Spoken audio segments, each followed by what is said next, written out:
Ba-ba-bum. Okay. Can you hear me now? Hopefully you can hear me now. Thank you, Bill. Thank you, Bill. Okay, I think we have audio now. Let's start over. Hi, everybody. Great to be learning with you on a Wednesday, Yom Revi'i.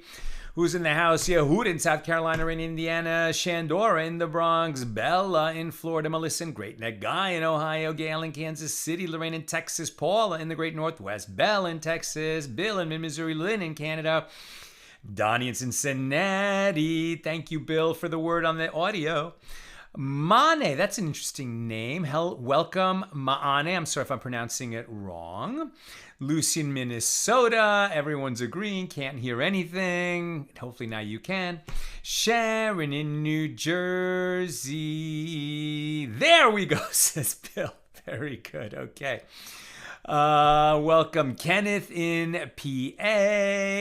Now everybody can hear. Baruch Hashem.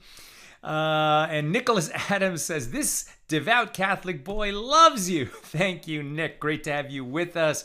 Joan in Santa Rosa. Also, Moishi in Brooklyn. Chaim in Florida. Nancy, North Carolina. Moishi in Brooklyn. Chaim in Florida. Okay, I think we're all set. We're all on board. Great. Okay, we're opening Mishna number 2 here in chapter 5 of Tractate Menachos, the 30th volume of the Talmud. This volume generally is about meal offerings. And today, talking a little bit more about how we knead the dough of a meal offering and about the leavening. And again, as I mentioned yesterday and again today, this is such beautiful coinciding that what we're reading about here in the Talmud in our 7.5-year cycle matches up exactly with what we're reading today in our annual cycle of reading the Torah. So beautiful confluence. Let's get right into it. We have a double daf today because we fell behind when I was in Israel. Gradually, we'll catch up by doing double dafs like we will today. But I will mention that sadly on Friday, no class. We will have class regular time tomorrow, Thursday, but Friday, no live class because I'm getting root canal. Fun. Okay, Mishnah number 2 here in chapter 5. We're picking this up at the bottom of page 55a. We got a nice head start on page 55 yesterday, so God willing, we'll be able to do pages 55 and 56 today. Mishnah number 2. All the meal offerings that come as matzah are, right, matzah, unleavened bread. All the meal offerings that come as matzah are to be kneaded with lukewarm water so that the dough will bake well, as only a small amount of oil is added. And one must watch over them to ensure that they do not become leavened while kneading and shaping them. And if a meal offering, or even only its remainder, becomes leavened, one violates a prohibition. As it is stated from this week's Torah portion and today's Aliyah,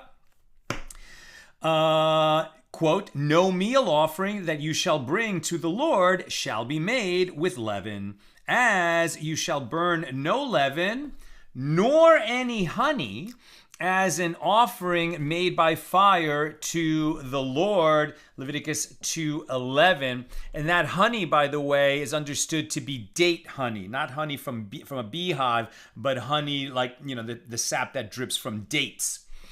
And one is liable to be flogged for kneading the meal offering and for shaping it and for baking it if the meal offering becomes leavened, right? And why do we say for a meal offering that comes as matzah at the beginning of that Mishnah?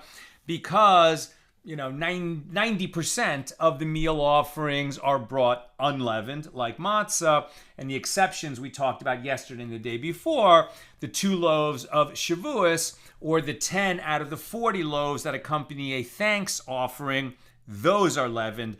But all other meal offerings, the vast majority of meal offerings, are brought unleavened. And as we see If you bring an unleavened offering and it actually leavens, you violate a prohibition. Okay, all of this, of course, when the temple is standing in Jerusalem, which sadly it hasn't in 2,000 years, but we fulfill the Jewish obligation of bringing offerings by learning them as we're doing now. Okay, the Gemara on Mishnah 2. The Mishnah states that one who allows the remainder of a meal offering to become leavened violates a prohibition. And the Gemara asks, from where is this matter derived? Reish Lakish said, the verse states, it shall not be baked with leaven. I have given it as their portion of my offerings made by fire. That's God talking in Leviticus 6:10. This section of the verse can be read as a single sentence to indicate even their portion of meal offerings, i.e. the remainder that is eaten by priests after the removal of the handful to be burned on the altar, shall not be baked with leaven, right? So the unleavened, the vast majority of meal offerings, not only the part that goes up on the altar, but even the remainder that is eaten by the priests may not become leavened, right? Leavened, puffy bread as opposed to flat matzah bread, unleavened bread. The Gemara asks, and does this verse come for this purpose? It cannot, as it is necessary as the source for a different law, for that which is taught in a baraisa. The verse states, quote, it shall not be baked with leaven in Leviticus 6:10. What is the meaning when the verse states this? Isn't this requirement already stated earlier? No meal offering that you shall bring to the Lord shall be made with leaven, as you shall burn no leaven nor any honey as an offering made by fire to the Lord, in Leviticus 2:11.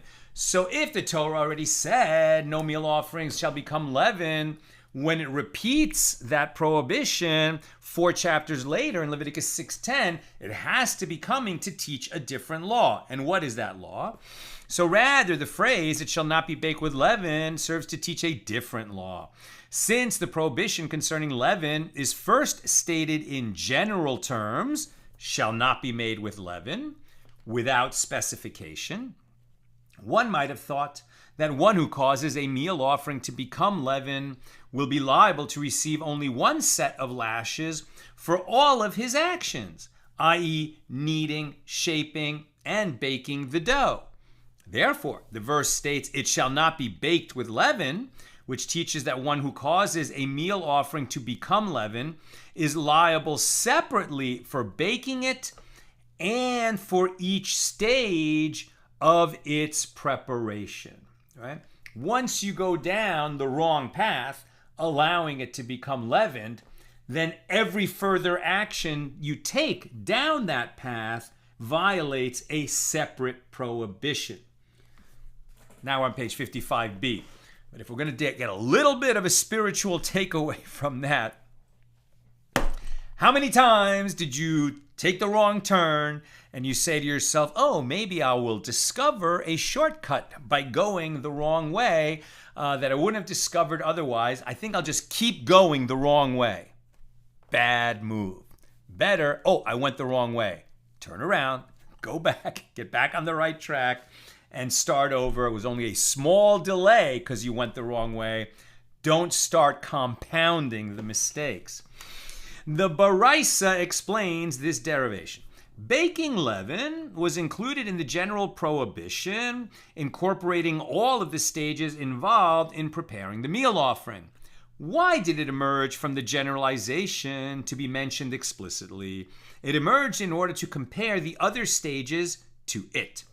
Just as the act of baking is notable in that it is a single, i.e. separately defined action in the process of preparing a meal offering, and one is liable to receive lashes for it by itself if the dough is leavened, so too I will include the other stages of the preparation of a meal offering, i.e. kneading it and shaping it, and conclude that one is liable separately for each of these actions if the dough is leavened.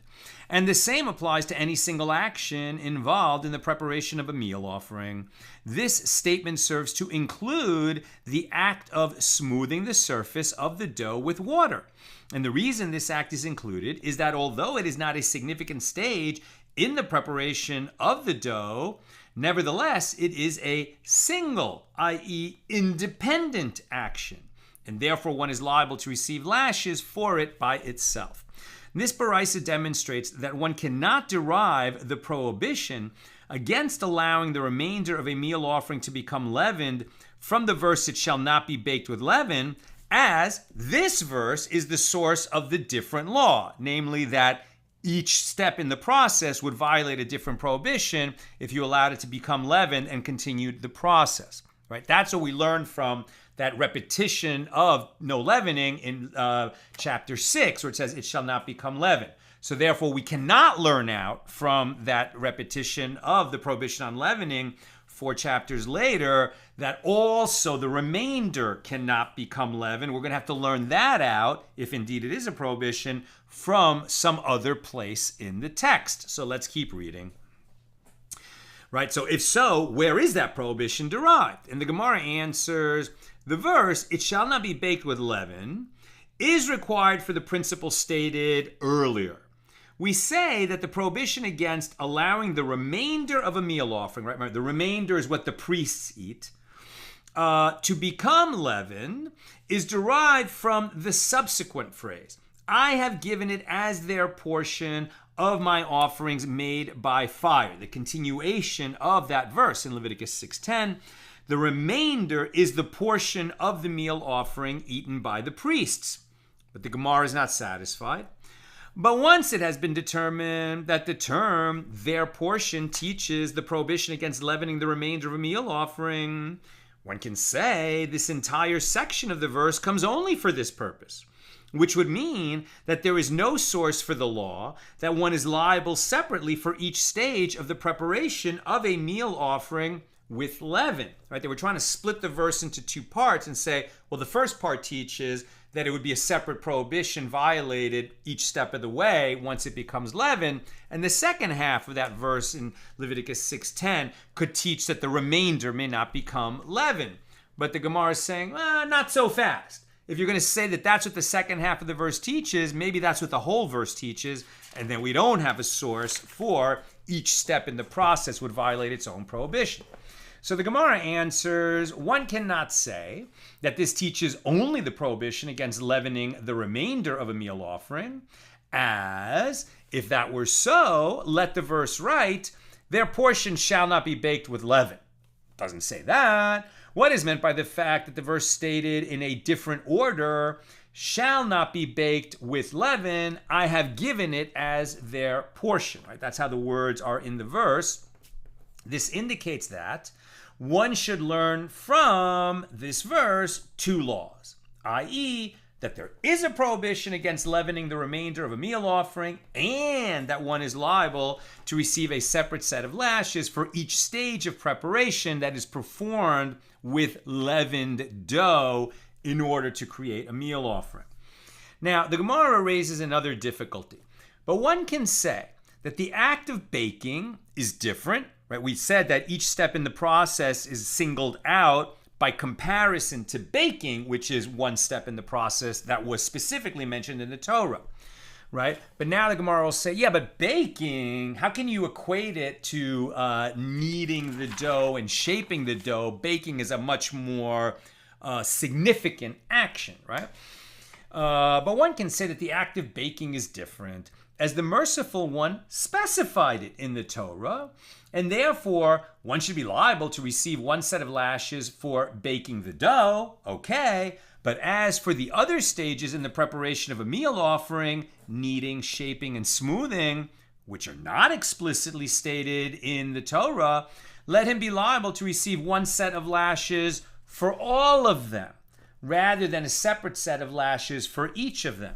And the Gemara answers that this cannot be the law, because baking is something that was included in a generalization, but emerged from the generalization in order to teach a law. And according to the hermeneutical principle, a case of this kind did not emerge to teach a law only about itself, but rather it emerged to teach a law about the entire generalization. In this case, about all other stages in the preparation of a meal offering. right? And so for those who might be joining us for the first time, or haven't been with us that long, when we're talking about hermeneutical principles, right, the Torah is very terse and doesn't state every law explicitly. And you might say, well, if it's not stated explicitly in the Torah, then it isn't a law at all. But we need laws. There are all kinds of laws that we need to have because we need to know what to do when that kind of a situation arises. And basically, the Torah was given in this terse form, along with certain oral laws right at the outset, right at Mount Sinai, to teach us that there are going to be laws that we have to derive from the Torah by comparing one law with another law that's explicitly stated, and seeing, okay, in the areas that this particular law speaks about its elements, sub-laws, but this other law doesn't carry its sub-laws, but is similar to that other general law, are we going to be able to extend the sub-laws from this law over to this law that doesn't state its sub-laws, right? That's a basic explanation. And so when do we carry over, the sub-paragraphs, the sub-laws, the elements of a law to another law that doesn't list its elements? Our sages derive certain principles for when we can carry over a law and when we can't. One of those sort of categories of hermeneutical principle is a generalization followed by a specification. And then sometimes there's a generalization, specification, generalization. There's also amplifications. There's a lot of different hermeneutical principles. We're not getting into the, there's not going to be an introductory course which you could spend a year on of how the hermeneutical principles work. You just need to know that these hermeneutical principles exist. And let's see if we can track how this particular one works on this question. Are we going to say, okay, baking dough that becomes leavened, you allowed it to become leavened. That happened before you baked it.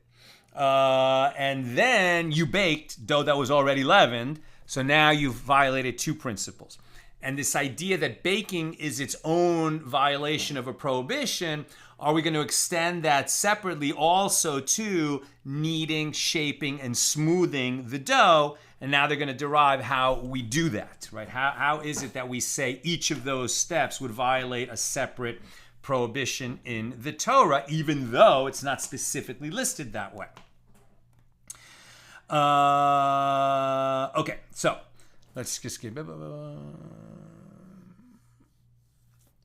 Right, so the Gemara challenges. But one can say that the phrase, shall not be made with leaven, is a generalization, as it does not mention any specific acts. And the phrase, it shall not be baked with leaven, this is a detail, as it specifies one particular stage of the preparation. And we have another standard hermeneutical principle when there is a generalization and a detail. The generalization is referring only to that which is specified in the detail. In this case, that would mean that baking, yes, is included in the prohibition, but other matters like kneading and shaping are not included, right? So depending upon which hermeneutical principle we apply, we would end up with a different result. So how do we know which one to apply? Rabbi Aptoriki said, the hermeneutical principle is not relevant here. I mean, that hermeneutical principle, generalization and detail, right, which is going to be different than not a detail, but an element that emerged from the generalization. So these are the two. One principle is an element that emerged from the generalization to teach about the generalization. And that's distinguished from the principle, a generalization followed by a detail. Those are two different principles. So Rabbi Aptoriki said the generalization followed by detail principle is not relevant here because this is a case of a generalization and a detail that appear in the Torah distanced from each other, right? They're several chapters apart. As the phrase, shall not be made with leaven, appears in chapter 2, verse 11, and this is far away from the expression, it shall not be baked with leaven, in Leviticus 6:10, 4 chapters later. And for any instance of a generalization and a detail that appear in the Torah distanced from one another, one cannot derive a law from them by analyzing them using the principle of a generalization followed by a detail. Rav Ada Bar Ahava raises an objection, and some say that this objection is unattributed. So he says, and is it correct that in the case of a generalization and a detail that appear in the Torah distanced from one another, one cannot derive a law from them by analyzing them using the principle of a generalization and a detail?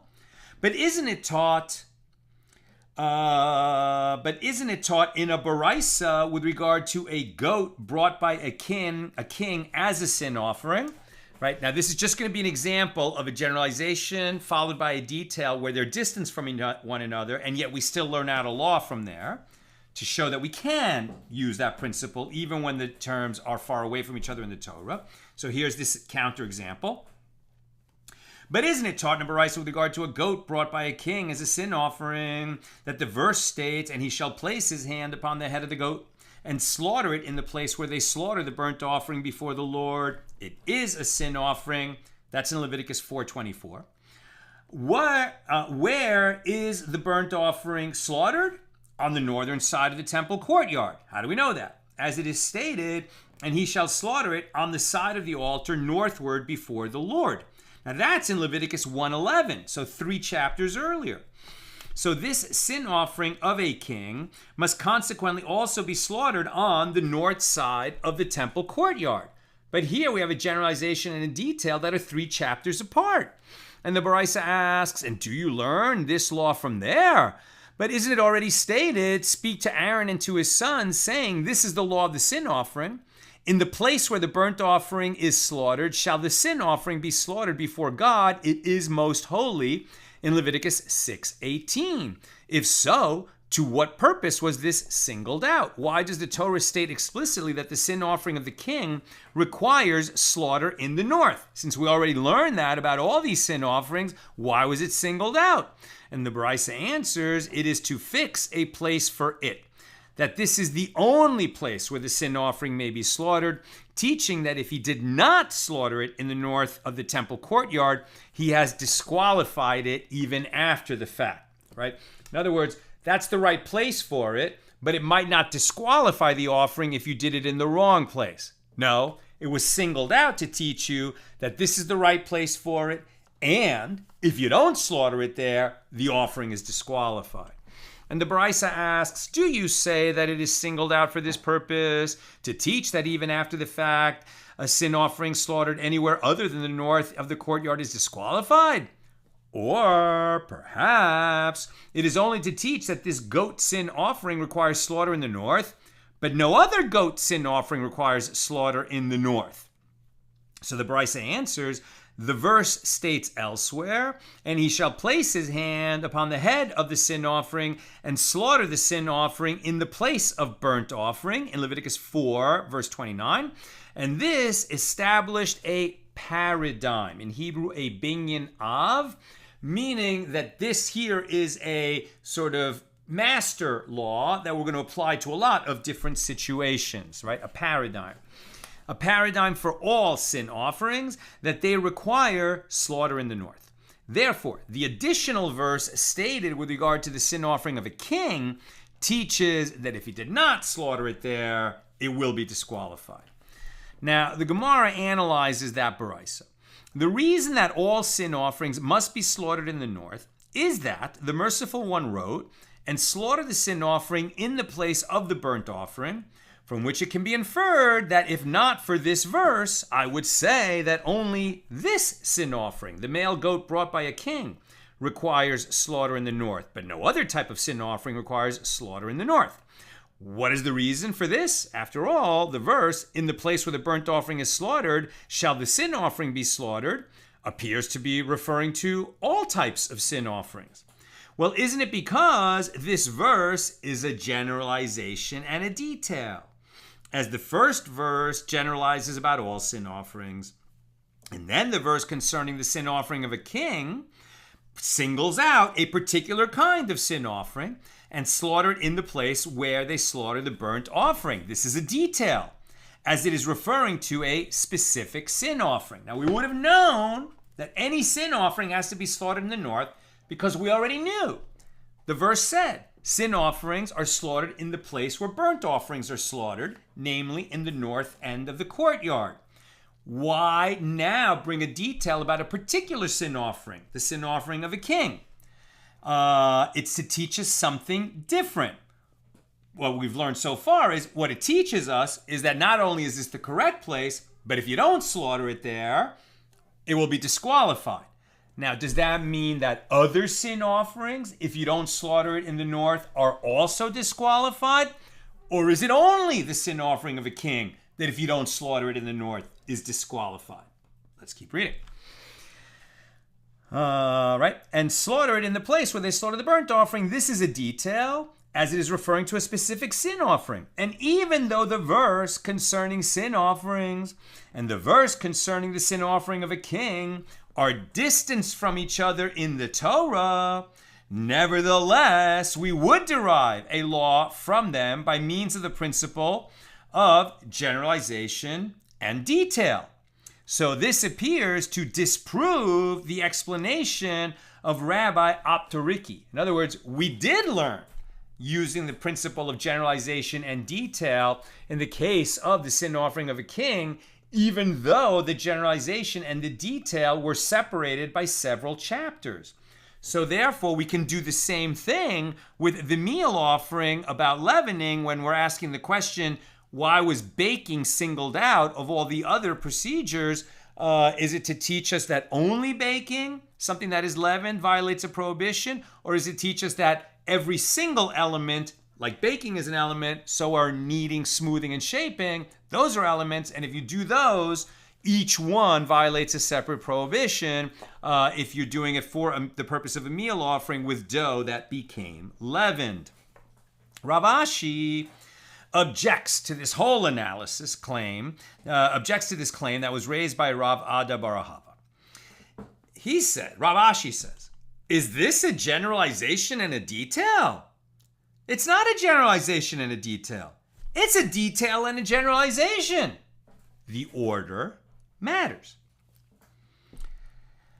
It is in fact a detail and a generalization, as the verse, and slaughtered in the place where they slaughter the burnt offering. That's Leviticus 4:24, right? Chapter 4. This appears in the Torah earlier than the verse, in the place where the burnt offering is slaughtered, the sin offering shall be slaughtered, in Leviticus 6:18. So the hermeneutic principle states that in this case, the generalization adds to the detail and includes all matters. So rather, the reason that if not for the specific textual derivation, we would have thought that only a sin offering brought by a king requires slaughter in the north, is that the word it, which is an exclusion, is difficult for the sage of the Baraisa, as it is unclear what this term serves to exclude. And this is what the Baraisa is saying. Or perhaps the verse is teaching that only this sin offering requires slaughter in the north, but no other type of sin offering requires slaughter in the north, as the merciful one writes it, which is an exclusion. Therefore, the additional verse, and slaughter the sin offering in the place of the burnt offering, teaches that this law applies to all burnt offerings. So the Gemara asks, and now that the Tana of the Baraisa, right, the sage, a Tana is a sage from the period of the Mishna. Now that the Tana of the Baraisa derives it from the phrase, quote, and slaughter the sin offering in the place of the burnt offering, end quote, to exclude, what does the term it serve? The Gemara answers, it serves to exclude the case that emerges from the following discussion, which is summarized by the mnemonic, Nachshon, and slaughter, bird, on Passover, right? That's just to help us remember if we were memorizing the Gemara, right? In other words, the exclusionary term it doesn't come to exclude other kinds of offerings on the question of slaughtering in the north. It comes to exclude something different, which we're now going to learn. the goat sin offering of a king, is slaughtered in the north. But the goat offered by Nachshon, the prince of Judah, was not slaughtered in the north of the tabernacle. What are we talking about? Who was Nachshon? Nachshon was the prince of Judah, or of Yehuda. When the children of Israel left the slavery in Egypt, that we're going to commemorate at Passover in a couple weeks, right? So we were 12 tribes coming out of Egypt, out of bondage. God redeemed us from slavery with a strong hand and an outstretched arm. And we went out into the desert, and God and Pharaoh and his many hundreds of chariots chased us. And then we crossed the sea of reeds that parted for us, while the column of fire, which is a manifestation of God, held back Pharaoh and the chariots, right? But before the sea parted, right, the sea wasn't parting so quick. Right? Moses raises his staff, let the waters part. Water doesn't part. When did it part? When the first man of faith walked into the water. And who was he? Nachshon ben Aminadab, the prince of Judah, right? So the leader of the tribe of Judah was the first one to walk into the sea, and it didn't part until the water was up to his nose. God liked that demonstration of faith. I trust Moses. I trust God. I know God is going to take care of us. If God said the water's going to part, if Moses said the water's going to part, I'm going. And he went, and then the water parted. Why are we talking about him now? Because a little later, right, in the wilderness, after the Torah had been given and the instructions were given to build the tabernacle, build the altar, build all the requirements of the sacrificial service, the clothing of the high priest and the ordinary priests, and the altar and the incense altar, and the Aron Kodesh to hold the tablets of the Ten Commandments, etc. After it was all built, and that's what we've been reading about in these recent Torah portions, once it was all built, we had an inauguration ceremony. Right? It was a 12-day inauguration ceremony. On each day, one of the tribes sent a list of gifts, which were the vessels that were necessary for the sacrificial service on behalf of the nation. Right? So each day, the prince of one of the tribes would bring a gold vessel and silver vessels and a cart and oxen and sacrifices and the whole thing. And Nachshon, who was the prince of Judah, was the one who brought the offerings on that day. One of those offerings that was brought that day was called a sin offering. But it wasn't slaughtered in the north, even though all sin offerings have to be slaughtered in the north. Why? Because that was a one-time only, unique in history offering for the first time that the altar and the tabernacle and all the sacrificial implements were consecrated, and there were offerings done every day, but this was a never to be repeated sin offering.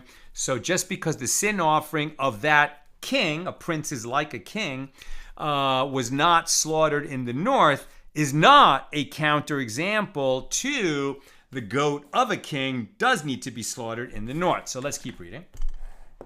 The Gemara explains the first suggestion. The goat offering of a king, is slaughtered in the north, but the goat offered by Nachshon, the prince of Judah, was not slaughtered in the north of the tabernacle. He, along with all the other princes of the tribes, brought offerings to inaugurate the altar and the tabernacle, as recorded in the Torah in Numbers chapter 7. The sin offerings brought at this time were unique because they were not brought to atone for any sin. The term teaches that even though they had some characteristics of a sin offering, the offerings of the princes did not require slaughter in the north.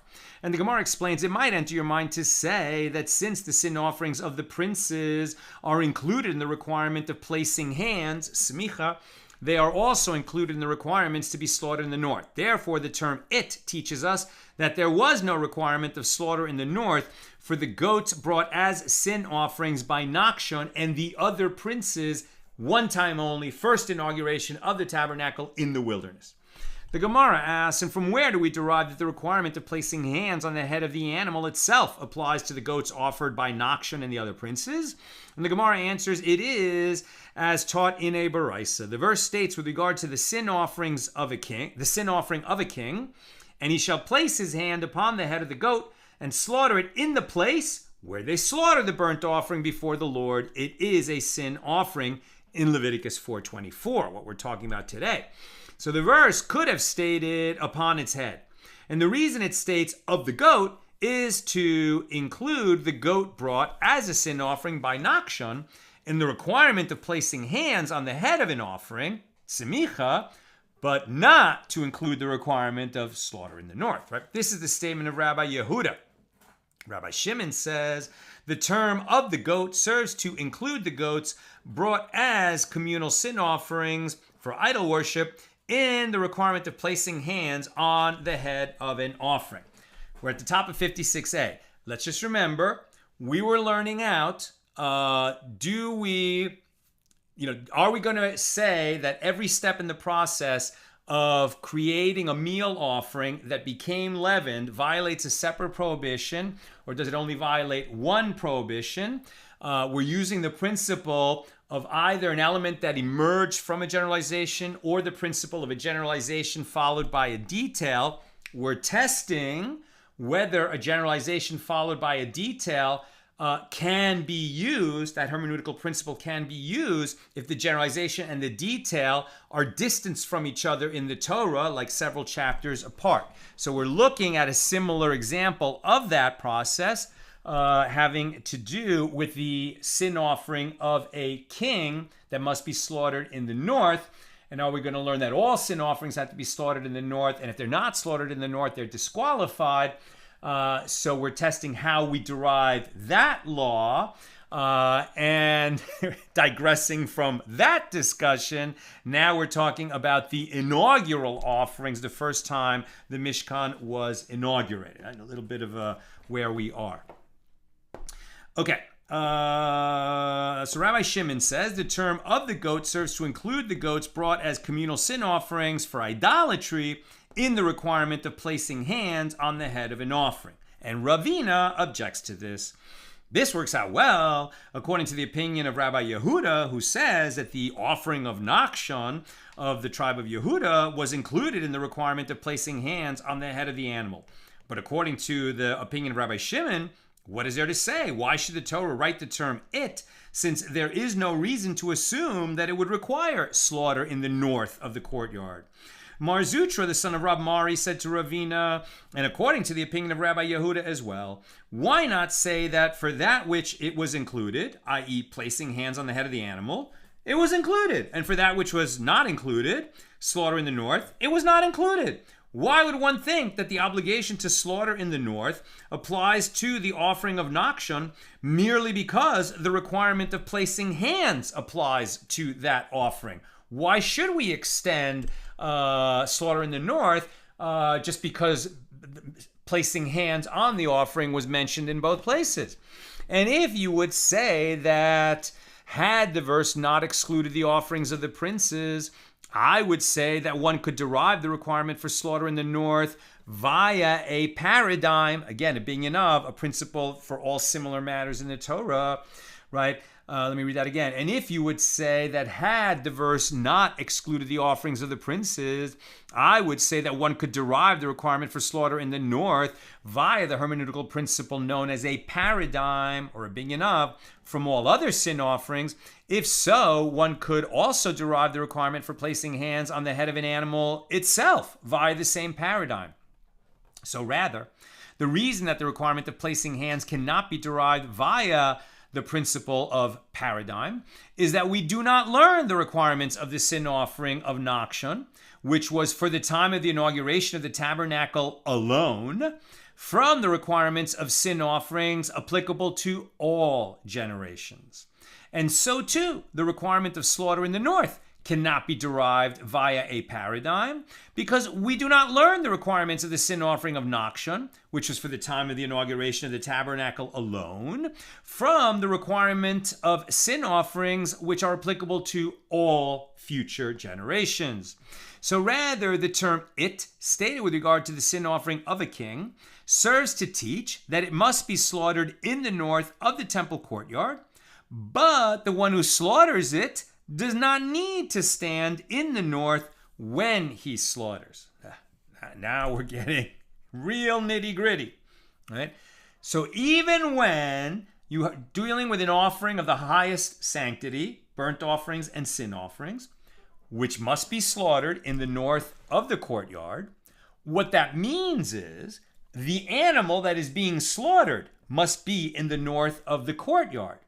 But if the person doing the slaughtering was actually not in the north of the courtyard, right? He was just outside the courtyard, or he was just over the border between the north and, let's say, the east or the west of the courtyard, the fact that he's standing there won't disqualify the offering as long as the animal itself, which is being slaughtered, is standing in the north of the courtyard. The offering would be valid even if you were to stand in the south of the courtyard and use a long knife to slaughter the animal that is positioned in the north. Now, the Gemara challenges that. The law of the one who slaughters has already been derived from the statement of Rabbi Achia.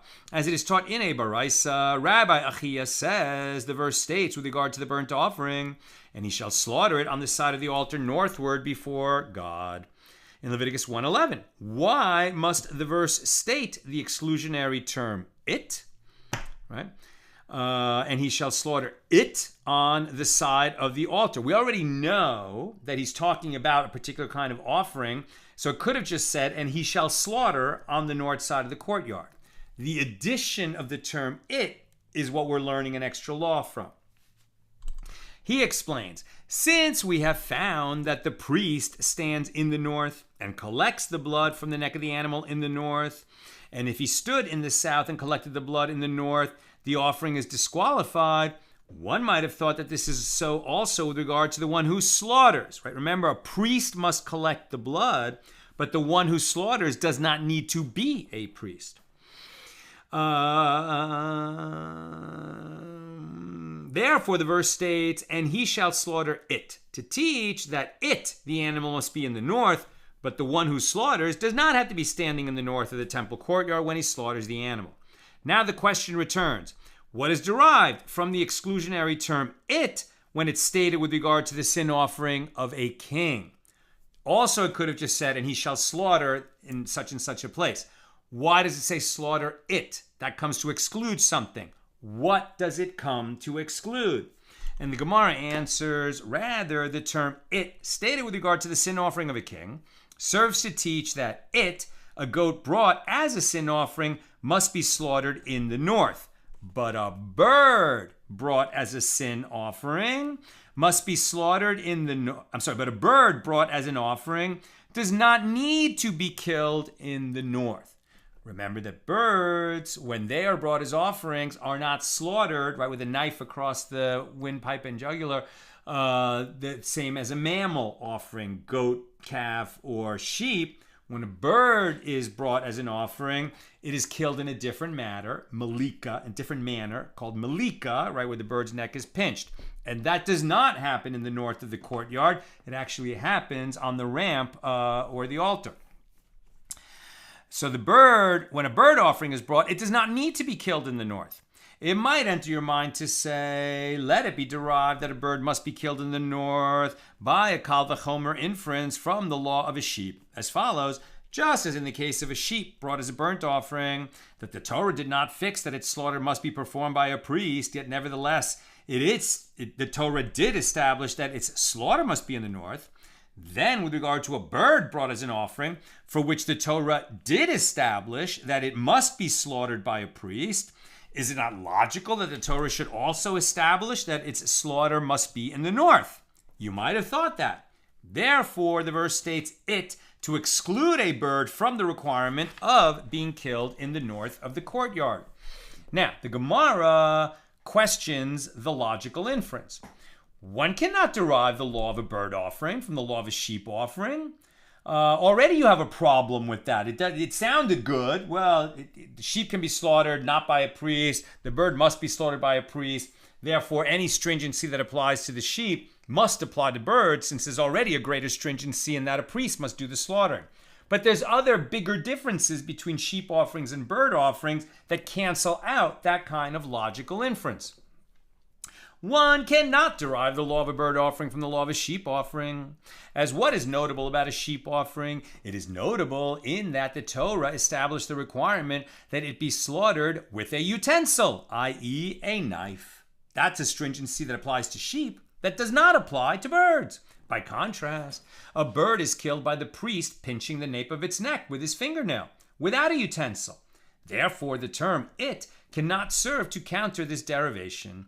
If so, there is no reason to think that a bird should also have to be killed in the north, and the term it is not necessary to exclude this possibility. So we do not yet know what the term it comes to exclude in I believe, the sin offering of a king.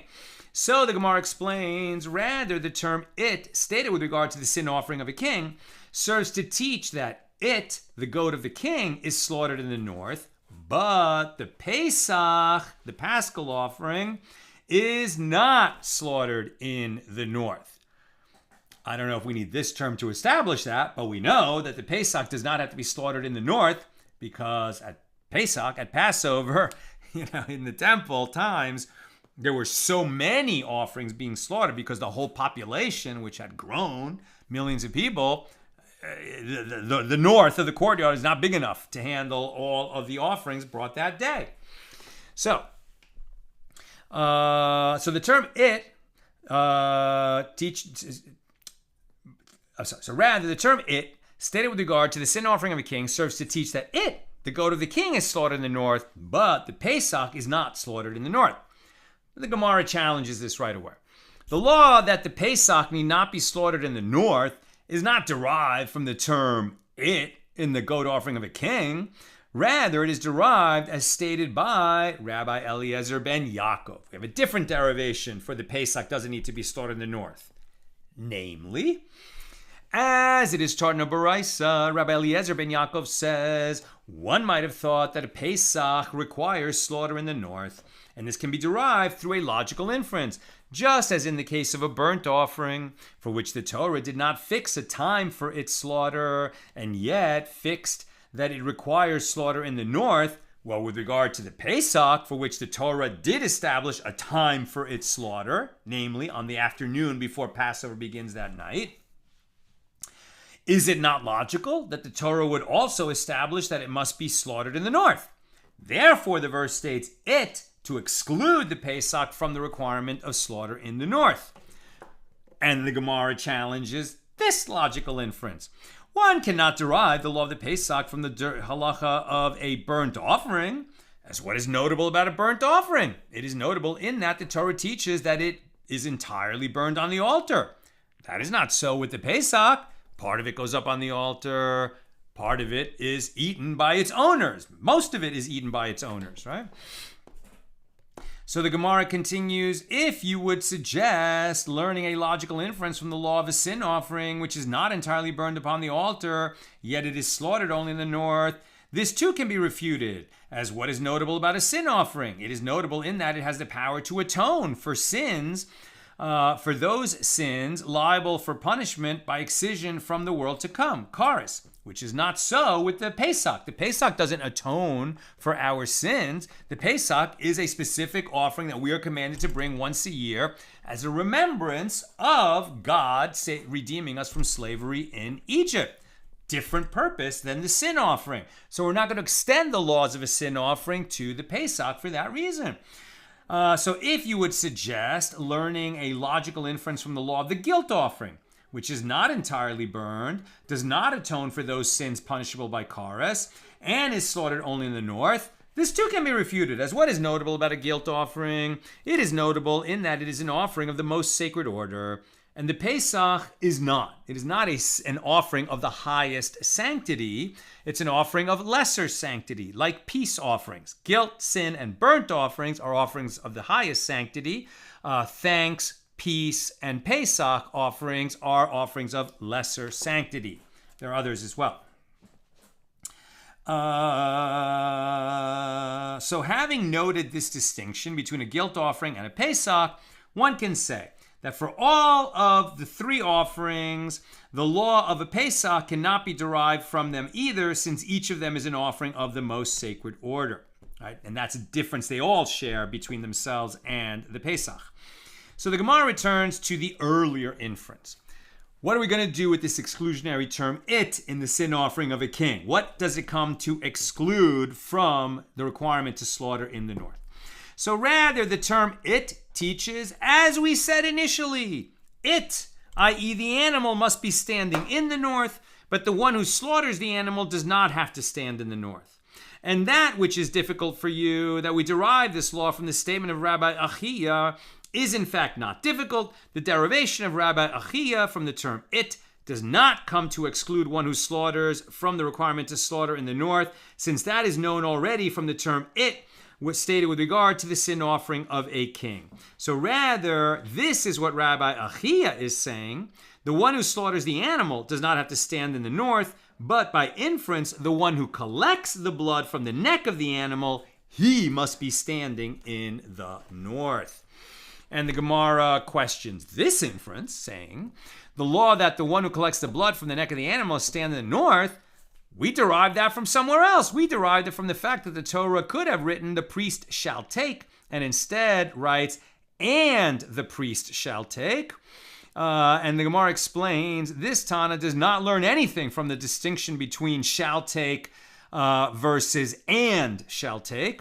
Since he does not agree with this derivation, he must therefore derive the requirement to collect the blood while standing in the north from a different verse, namely the one we just arrived at.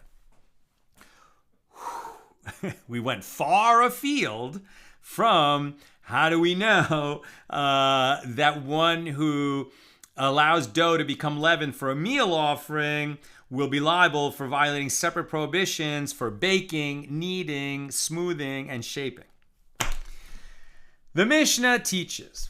We're back to our Mishnah. Mishnah number 2 here in chapter 5. The Mishnah teaches, and one is liable to be flogged, meaning for intentional violation of a negative prohibition in the Torah. And one is liable to be flogged for kneading the meal offering and for shaping it and for baking it, if the meal offering becomes leavened. Rav Papa said, if one baked a meal offering as leavened, if one baked a meal offering that had become leavened, he is flogged with 2 sets of lashes, one for shaping the dough and one for baking it. And the Gemara raised a difficulty. But you said in the Baraisa, just as the act of baking is notable in that it is a single action and one is liable to receive lashes for it by itself, this indicates that one receives 1 set of lashes for baking a meal offering as leavened bread, not 2.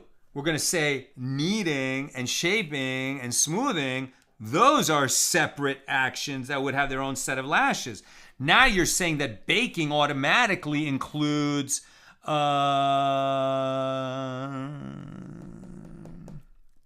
shaping. That baking automatically includes shaping. Weren't we pulling shaping out as its own separate thing? And the Gemara answers, this is not difficult, as this statement of the Baraisa that one receives a single set of lashes for baking is referring to a case where he shaped the dough and he, the same person, also baked it. Since he already incurred liability to receive lashes for shaping the dough before he baked it, he is not liable again for shaping when he bakes it. That statement of Rav Papa, that one who receives the dough is liable to receive 2 sets of lashes, is referring to a situation where another person shaped the dough and gave the shaped dough to him, and he baked it. Although the one who shaped it is liable to receive lashes for the act of shaping, nevertheless, the one who bakes it is liable to receive 2 sets of lashes, as his act of baking also completed the shaping of the dough. We're short on time, so I'm going to let that be. Let's move on. The Gemara continues to discuss the leavening of a meal offering. The sages taught in a baraisa, in the case of an unblemished bechor, right? So the firstborn offspring of a kosher animal, if it's a male, right? So a female sheep or a female goat or female cow gives birth to a male while the temple is standing in Jerusalem, that bechor, male firstborn of a female kosher animal, that animal is brought to Jerusalem. It is sacrificed, but it's eaten by its owners. Okay, so that's the bechor. But it's only going to be sacrificed in Jerusalem at the temple and then eaten by its owners in Jerusalem if it's unblemished. If it became blemished, it can't be sacrificed in the holy temple because we don't sacrifice blemished animals. So the sages taught in a baraisa, in the case of an unblemished bechor whose blood circulation is constricted. That's a condition that can be healed only through bloodletting. What's the problem with bloodletting? Bloodletting was standard medical practice in the ancient world. If you're sick with all kinds of different diseases, let's release a little blood, you'll feel better.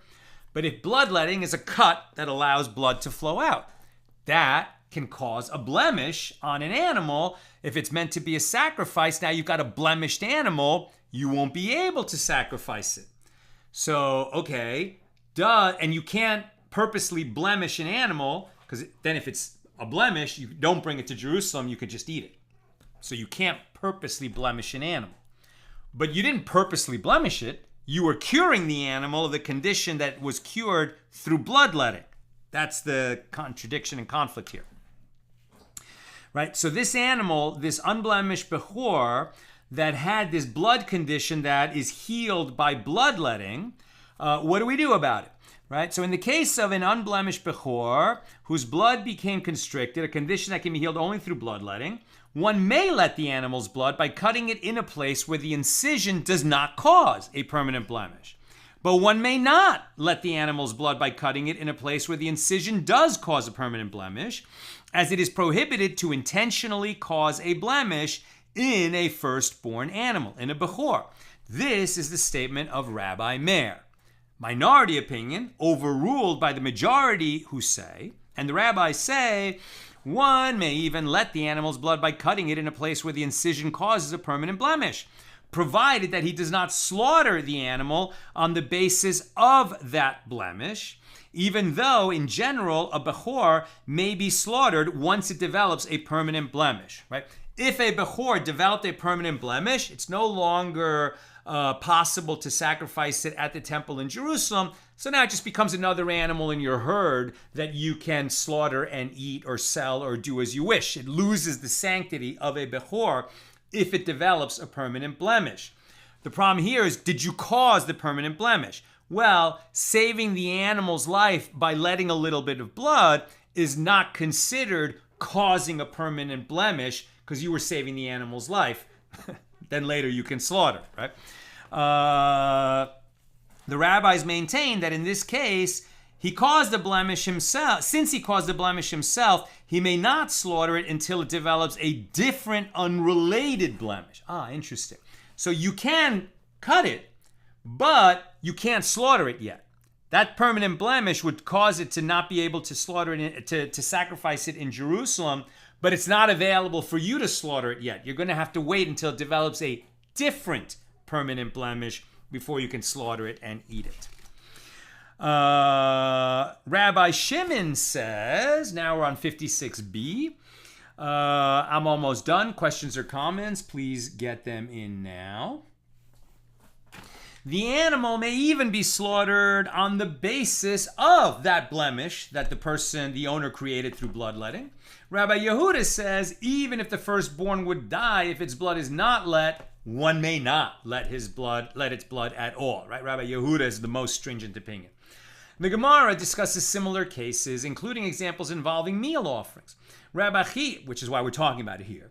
Rabbi Chi bar Abba says that Rabbi Yochanan says all of the sages who disagree as to whether one may let the blood of a bechor whose blood circulation is constricted concede that one who leavens a meal offering after another had already leavened it is liable to receive lashes for the additional leavening, As it is written, quote, no meal offering that you shall bring to the Lord shall be made with leaven, in Leviticus 2:11. And it is also stated, it shall not be baked with leaven, in Leviticus 6:10. And this indicates that one is liable for every act of leavening performed on a meal offering, even if somebody else leavened it. If you perform an action to a meal offering which causes it to further leaven, you have also violated the prohibition. Similarly, everyone agrees that one who castrates an animal after one who castrates it is liable.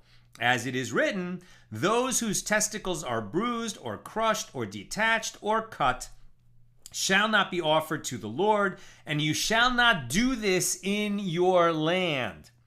Not only animals that are going to be offered as sacrifices in the Holy Temple, but Jews are not permitted to castrate animals, period. If one is liable when the seminal vesicles are cut, then when the testicles are detached altogether, is he not all the more so liable? So rather, this verse serves to include one who detaches the testicles after one who cuts the seminal vesicles, to indicate that he is liable. Apparently, one is liable for castrating an animal that is already sterilized. We'll stop there. Let's go a little further, but we'll stop there. Okay, just going to take a couple of comments. So reminder, we do have class tomorrow, regular time, 6 p.m. Pacific. No class Friday because I'm going to be having a root canal procedure. Let me just read this law that we happened to come upon. It is prohibited to, this is Shulchan Aruch, so this is where the law ends up. It is prohibited to remove or destroy the reproductive organs of a man, a male animal, or a male bird. This prohibition applies whether the animals or birds are kosher or non-kosher, in the land of Israel or outside the land of Israel. By Torah law, one who performs castration is punished with lashes. This is a punishable offense even if one only adds to the castration of a male that has already been castrated, in accordance with the ruling of Rabbi Chia bar Abba, citing Rabbi Yochanan. Okay. 3 comments. Sharon, tangentially, are we to take away that in future temple times that we should anticipate a king? Why else would we split hairs about a king's sin offering? Fascinating question. I would say that does not necessarily follow, but it does kind of follow, right? Mashiach is considered a king, right? So there will be a king. But even if Mashiach comes and, establishes the messianic world and says, don't call me a king, I'm the anointed one bringing in the messianic age, we would still study these laws and split the hairs because it's a Torah law. And the fact is, the fact that we don't have a king doesn't mean that we don't establish precisely what the law would be if we had a king. I think that's a general principle we're seeing in a lot of different areas. But good question. Bill, if the Bechor which had blood let never gains another blemish, does it have to be kept by the owner as an ongoing expense? I would think yes. It's funny. I feel like many times, right? Hundreds of times we've seen, and the animal's left to graze until it develops a blemish, and then we can go forward with it, right? So it's a great question, Bill. Like an animal that is left to graze over time, will it just rub up against a rock or a fence and scratch itself? Is it that animals that are old enough are always going to develop a blemish? It might even be that an animal that ages out of the sacrificial age, that would be considered a blemish. I'm making that up. It seems logical to me. I think that would work. I'm just not sure. Right? But once an animal, there's age requirements. It's first year, second year. So once an animal is sort of past that age, I think that's considered a blemish. it's no longer available for sacrifice, and then, you could sell it, eat it, do whatever you're going to do with it. That's off the top of my head. I'm not an expert. And finally, Lucy, in the Mishnah, it seems that the baking of leavened dough was intentional. But what happens if the leavening is not intentional? For example, the dough is kneaded a bit too long or too vigorously so that some leavening occurs accidentally and is only noticed once you bake it and the matzah puffs a bit.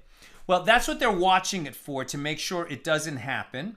I think that if you notice it after the fact, certainly lashes wouldn't apply, right? Because it was done unintentionally. And you wouldn't bring an offering because this is the kind of prohibition that if you violate it intentionally results in lashes. Sin offerings are brought for prohibitions that if you violate them intentionally would result in kares, and you did it unwittingly, right? So unwitting violation of a prohibition that results in lashes if you did it intentionally doesn't trigger bringing an offering. But generally speaking, we're just understanding what the law is. For sure, you can't intentionally allow it to become leavened. And if you knew that it became leavened and you kept going anyway, that's when these provisions that we're talking about today would apply, is the way that I'm reading it. Okay, that's what I've got for us today. With God's help, see you tomorrow, Thursday, regular Thursday time, 6 p.m. Pacific. Have a great night.